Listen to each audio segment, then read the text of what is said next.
The fitness industry has a long, documented history of making a binary error when programming for female athletes. Women are either instructed to train under the exact same volume metrics as smaller men, or they are treated as a highly fragile demographic, requiring overly complicated, delicate routines. We know that female physiology operates with clear, distinct variables, most notably natural hormonal fluctuations across a 28-day cycle. But rather than using that biological data to optimize performance, the commercial fitness market hijacked it to sell new programming. This commercialization spawned restrictive workout gimmicks that tell women to constantly pull back on their training. These routines often violate the core principles of human adaptation by discouraging consistency and heavy mechanical tension. Look at the most popular recommendations online right now. You see rigid, calendar-based cycle syncing that dictates when you are allowed to lift heavy, and women-only high-intensity interval classes built on hyper-short rest periods. By evaluating these popular claims against strict physiological evidence, we can strip away the fear-based marketing and uncover what actually drives physical adaptation in women. To build a data-driven strength routine, we are going to audit female fitness advice through this 4-part analytical framework: bioenergetics, biomechanics, endocrinology, and metabolic support. The objective is not to pretend biological differences do not exist. The objective is to correctly scale those differences against the foundational laws of strength and conditioning. Understanding the shared underlying physics of human movement while managing specific metabolic variances is the only reliable way to build a sustainable, progressive strength roadmap. A pervasive claim in online programming is that women should restrict rest periods between heavy sets to 90 seconds or less, under the assumption that female muscles are naturally more fatigue-resistant. There is a partial truth at the center of this. Estrogen is a highly anabolic hormone, which means women generally do recover efficiently and can handle considerable training volume. However, the biological driver that dictates intraset rest is not gender. It is the intensity of the exercise and the depletion of the body's primary immediate energy source, the ATP-PC, or adenosine triphosphate phosphocreatine system. This graph illustrates the bioenergetic cost of a heavy movement. As you execute squats, localized ATP stores rapidly drain to near zero. At 90 seconds, ATP achieves only partial replenishment. It requires 2 to 3 minutes of rest for complete bioenergetic recovery. If you enter your next set with a partially depleted energy system, technique breaks down rapidly.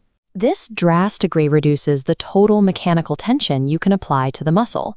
Rushing through sets might feel harder, but it inadvertently shifts the physiological stimulus.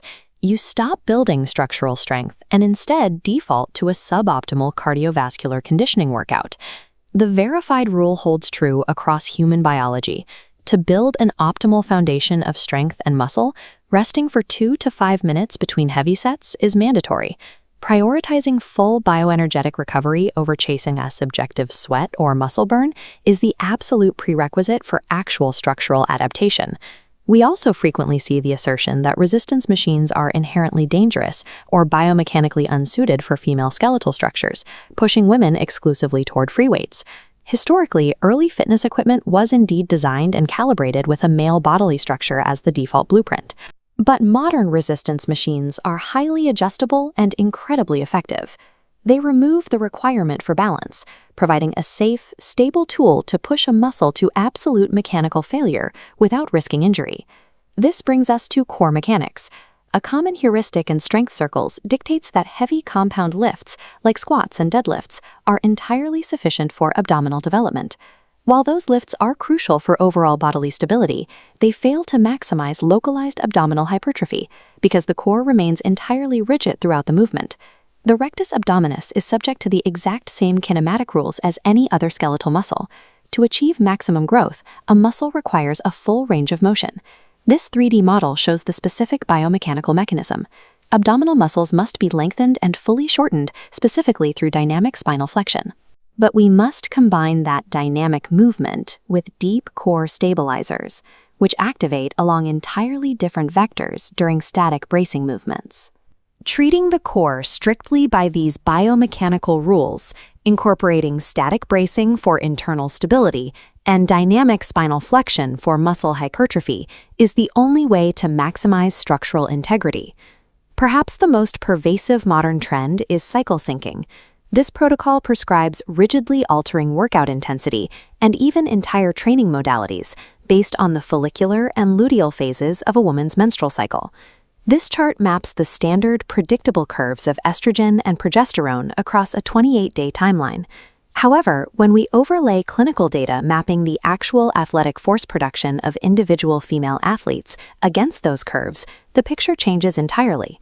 Notice the massive individual variance. The wide spread of data points proves there is no universal drop in physiological capability. In reality, many women maintain peak force production and experience absolutely zero loss of strength during the luteal phase of their cycle. If a generic calendar tells an athlete she should feel fragile during a specific week, the placebo effect and fear-based marketing can artificially induce that perceived weakness.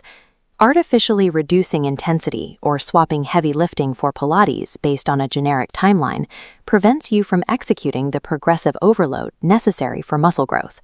Tracking your own strict individual biofeedback supersedes following restrictive endocrinology marketing. A generic calendar should not dictate a lower bar for female performance.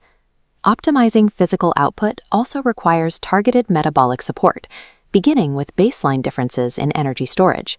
Women naturally possess roughly 70 to 80% of the baseline creatine stores of men, which makes a daily supplementation of 3 to 5 grams highly effective for closing that gap. This cross-section shows the cellular mechanism. Creatine molecules draw intracellular fluid directly into the muscle fibers, increasing hydration and enabling much harder physical contractions. This added fluid retention occasionally causes the scale weight to increase, which drives the persistent myth that creatine causes bulking. But this is purely functional fluid density, not the accumulation of adipose fat. We also have to account for iron depletion, given the significant systemic iron loss experienced monthly via menstruation. This simplified pathway reveals a specific physiological hurdle. Following strenuous exercise, the body triggers a significant spike in the enzyme hepcidin, which acts as a physical blocker to shut down iron receptors. Because hepcidin blocks absorption so effectively, taking an iron supplement immediately after a workout yields very little benefit. It must be timed strategically away from training windows or taken at night. Moving from chemical optimization to thermal therapies like ice baths, the physiological reality is that women actually reach the clinical thresholds for cold exposure benefits at slightly higher temperatures, around 15 to 16 degrees Celsius. While saunas and ice baths offer peripheral optimizations, they remain the 1% layer on top. Targeted metabolic support based on individualized data remains the foundational pillar of physiological health. The core realization of this physiological analysis is straightforward. The female body operates on the exact same core laws of physics and bioenergetics as the male body, simply with manageable metabolic variances. We can assemble these verified rules into a cohesive beginner roadmap, entirely stripped of marketing noise. The base foundation requires prioritizing traditional heavy strength training over excessive high-intensity interval classes to build crucial bone and muscle density for long-term health. The structural parameters are clear. Execute 3 to 4 sessions per week. Utilize a strategic combination of free weights to challenge stability and machines to safely push muscles to failure. Strictly enforce 2 to 5 minute rest periods between heavy sets. This guarantees ATP recovery and maximizes the mechanical tension required for adaptation. And regarding endocrinology, track your personal biofeedback meticulously, but maintain consistent programming week over week to ensure progressive overload rather than reacting to a generic calendar. Stop accepting lowered bars and arbitrary limitations dictated by influencer trends. High-intensity, well-rested, progressively overloaded strength training is not a gendered concept. It is the universal biological standard for pushing human performance to its peak.